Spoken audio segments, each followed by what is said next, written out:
Oh, hey, how you doing? Welcome on back. Um, this week we're going to talk about a little bit of changes that have happened. There's been some changes in some flights and flight times, huh? It sure is.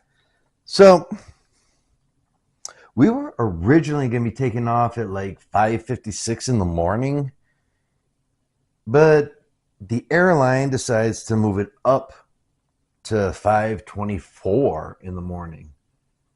So that went from a 2.5 hour layover to 3 hours right there. But wait, there's more. The connecting flight, Charlotte to Portland, Maine, they moved that back. We were originally supposed to land, if I remember correctly, at 1:15 in the afternoon. Yeah. Now we're not due to take off from Charlotte until 1:12 in the afternoon. That will have us land in Portland at 3:31 in the afternoon. Now I did some Google searching, Mm-hmm. and that's going to extend. We're going to be just about at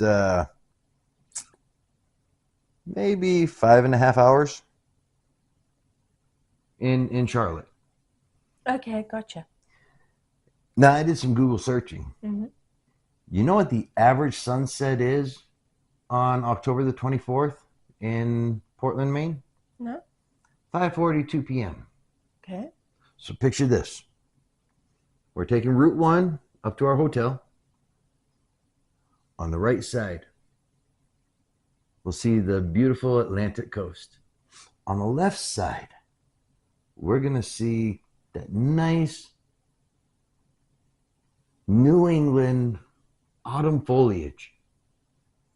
Now we're going to eventually run into dusk. You know what happens on dusk, don't you? No. Well, around dawn and dusk, it'll be the end of the rut. The moose will be loose in Maine. Not the goose, the moose. So there we are. Atlantic on the right, foliage on the left. Eventually, we might run into a moose. Okay. At which time, I will tell my wife, whatever organs you want, go ahead and harvest. Because I'm going to get out of the vehicle and I'm going to sneak up behind it. And the next thing you know, I can jump up and go, giddy up a moosey, moosey, giddy up a moosey, moosey, giddy up, moosey, moosey. Giddy up a moosey, moosey, giddy up a moosey, moosey, giddy up, moosey, moosey. Snorted.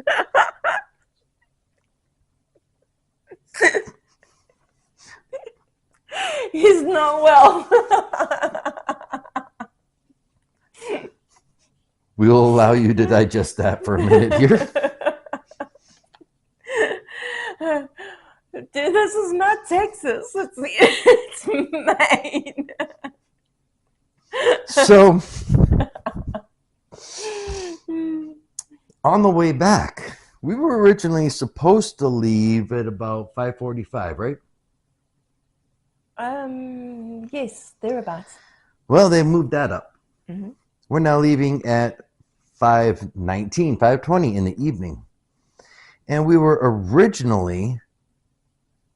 I believe we were originally supposed to land or take off at like 8:45 or so. Well, they moved that up as well to 8:33. That's only going to give us roughly about 45 minutes or so in Washington, D.C. And they say, sorry to talk over you, they say that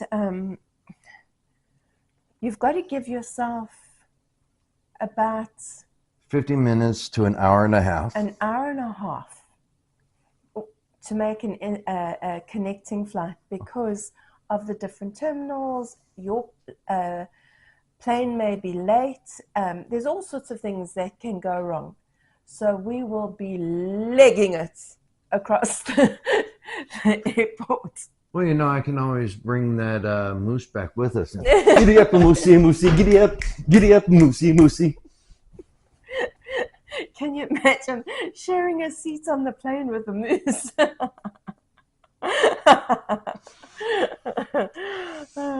So, what we did is we actually looked up, and we're going to pass on the tips that we found out, which is actually the name of this video. 60, 30, 14. What you're going to want to do, according to the experts out there, because airlines do this kind of travel change all the time, is check your reservations 60 days before you leave. Check it 30 days before you leave, and check it 14 days before you leave, as well as the night before. But also, I think that we're leaving in October. We're in July at the moment. I think I'd have to check and perhaps firm up an interconnecting flight from Charlotte to Portland, just in case there isn't a flight available, because that can happen too. So it's very it's very dicey.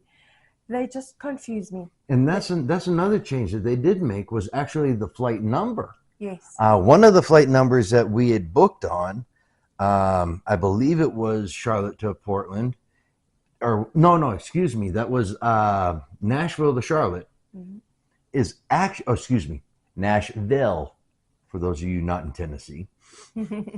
That flight number isn't even that route for that date. That flight number will now be from Denver, Colorado to Chicago, Illinois. Right. Chicago's O'Hare Airport. Yeah, they kind of play chess with the aircraft. So you just got to keep an eye out on it.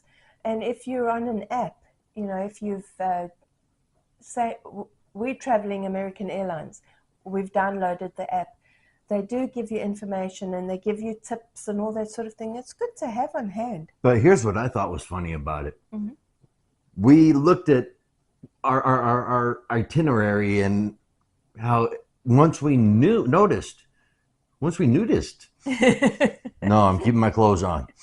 Once we noticed the flight changes, the times, the flight numbers on the few flights that changed the numbers, then we got a text telling us about the changes. Yeah, and it's after the fact, probably when all the seats are sold. No, because we have the luxury of being able to travel first class, right? First class. There's not much that can really go wrong. They are obligated to give us seats on a flight. Whether we wanted Airbus, but whether it's now the rest of the world call it a bombardier.